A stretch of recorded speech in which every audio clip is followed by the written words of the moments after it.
Hello दोस्तों, स्वागत है आप सभी का अनंत इनफाइनाइट नॉलेज में। आज थिंग्स टू नो में हम बात करेंगे संस्कार के बारे में। 16 संस्कार।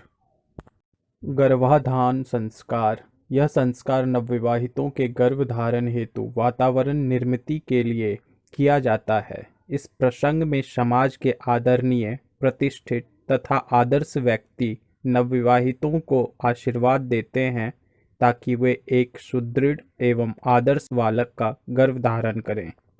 पुंसवन संस्कार। यह संस्कार स्त्री के गर्भधारण होने के पुष्टिकरण के बाद किया जाता है।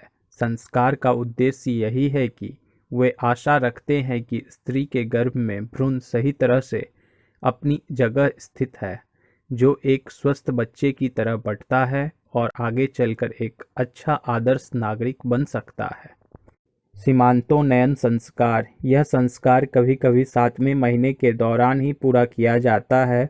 संस्कार का उद्देश्य ही है कि यह ऐसा अनुकूल वातावरण बनाए जिसके तहत गर्भवती स्त्री शारीरिक और मानसिक रूप से विश्राम कर सके, जिससे उसे आने वाले 2 कठिन महीनों और प्रसूति में कोई तकलीफ ना हो। जात कर्म संस्कार। यह संस्कार शिशु के जन्म के समय और जन्म के बाद पूर्ण किया जाता है।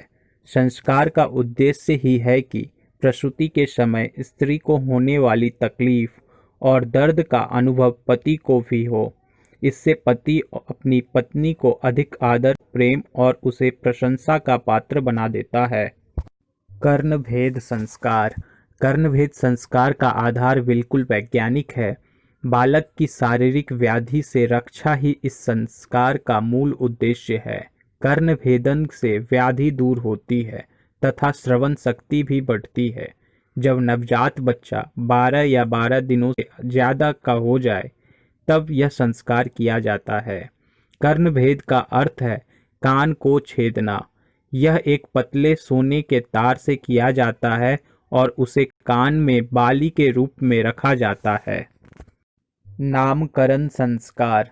यह संस्कार शिशु के जन्म के 12 दिन पश्चात किया जाता है। इसका उद्देश्य है नामकरण के द्वारा नवजात शिशु को पहचान मिले। यह वह पहला दिन होता है जब शिशु अपनी मां के अलावा अन्य लोगों के संपर्क में आता है, क्योंकि इससे पहले के कुछ दिनों में मां और बच्चे एक नाजुक स्थिति में होते हैं। निष्क्रमण संस्कार। जब शिशु 1 माह का हो जाता है तब यह संस्कार किया जाता है।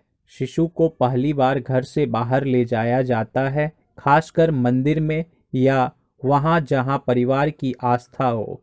यह एक ऐसी उम्र होती है जिसमें शिशु में देखने की और समझने की क्षमता बढ़ जाती है। अन्नप्राशन संस्कार। शिशु शुरुआत के कुछ महीने पूरी तरह अपनी माता के दूध पर निर्भर रहता है। इसके पश्चात सिर्फ माता का दूध ही उसके शारीरिक विकास के लिए परिपूर्ण नहीं होता है। इस संस्कार में शिशु को थोड़ा सख्त आहार देने की शुरुआत की जाती है। साधारणतः यह काफ़ी नर्म तरीके से बनाया गया भोजन रहता है। चूड़ाकर्म संस्कार। शिशु के जन्म के समय से ही उसके सिर पर बाल आना शुरू हो जाते हैं। इस काल के दौरान शिशु की रोज तेल से शरीर और सिर की मालिश की जाती है।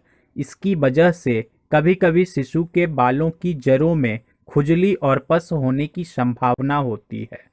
इसलिए इस संस्कार में शिशु के बालों का मुंडन किया जाता है। विद्या आरंभ संस्कार। यह संस्कार बालक के 5 वर्ष पूर्ण हो जाने पर माँ द्वारा किया जाता है। पहले 5 वर्ष तक बालक अपनी माँ के काफ़ी करीब होता है। इस वजह से उस पर माँ की शिक्षा का अधिक प्रभाव पड़ता है, जिस वजह से माता उसे जो कहती है वह उसे जल्दी ग्रहण कर लेता है। यह भी ध्यान रखा जाता है कि माँ भी शिक्षित हो, जो बालक को इस समय जीवन की मूलभूत बातों को सिखा पाए। वेदारंभ और उपनयन संस्कार के तहत बालक को इस बात की पूरी अनुभूति कर दी जाती है कि अब वह एक छोटा सा शिशु नहीं रहा और अब वह समय आ गया है कि उसे अपने माता पिता का साथ त्याग कर उसे अपनी शिक्षा पूर्ण करने के लिए गुरुकुल जाना होगा। गुरुकुल में शिक्षा पूर्ण करने के समय तक उसे ब्रह्मचर्य का पालन करना पड़ता है। उपनयन संस्कार के बाद उसे गुरुकुल भेजा जाता है। यज्ञोपवीत अथवा उपनयन बौद्धिक विकास के लिए सर्वाधिक महत्वपूर्ण संस्कार है।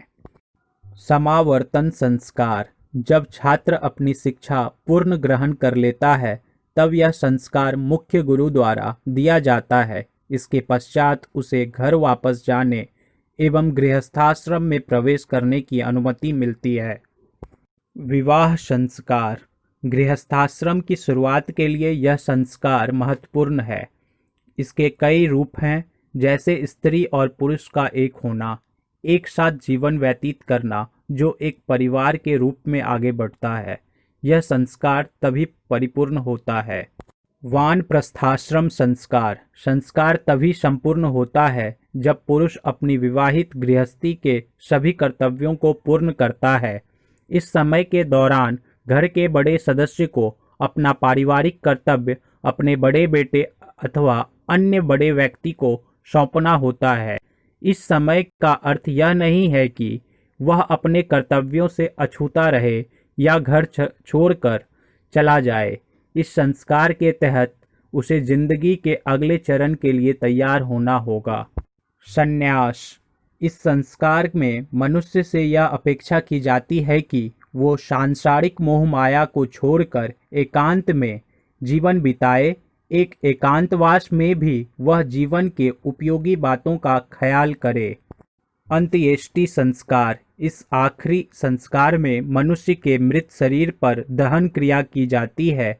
इसमें मनुष्य के प्राण रहित शरीर को उसके रिश्तेदारों द्वारा पंचभूत में विलीन किया जाता है। धन्यवाद दोस्तों। अगर आपको यह वीडियो पसंद आया हो तो अपने दोस्तों के साथ शेयर करें।